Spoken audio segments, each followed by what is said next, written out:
We had tragic news yesterday. Two-time Cy Young Award winner Roy Halladay died on Monday in a plane crash off the coast of Florida in the Gulf of Mexico.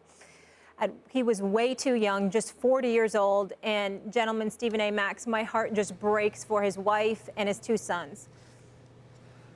Well, that's what comes to my mind, to be quite honest with you.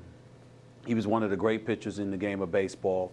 As Tim Kirkjian pointed out yesterday, he was a workhorse. He was somebody that never lacked in the realm of effort and obviously excellence. And when you consider what he accomplished, obviously the sport of baseball lost a great individual. But then you think about his wife and his two kids. And look, I just turned 50 years old. This guy was 40 years old. His whole life ahead of him.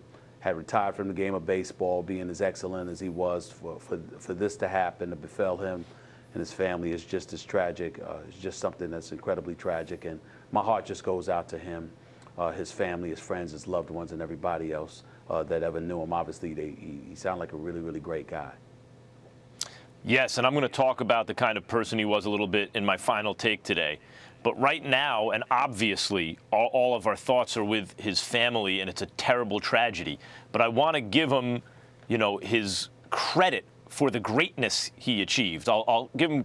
I want to talk about his goodness later on, but the greatness, I don't know if people understand. It's not just that he was a great pitcher, one of the top pitchers. It's like pound for pound in boxing, Stephen A. How many guys have ever been number one? Roy Halladay was. Halladay was the best pitcher in baseball, period, for a number of years, the alpha of Major League Baseball. He was the guy, not just for like a season or two or something like that. He was in the conversation for 4 or 5 years, and then he owned baseball that way for a number of years.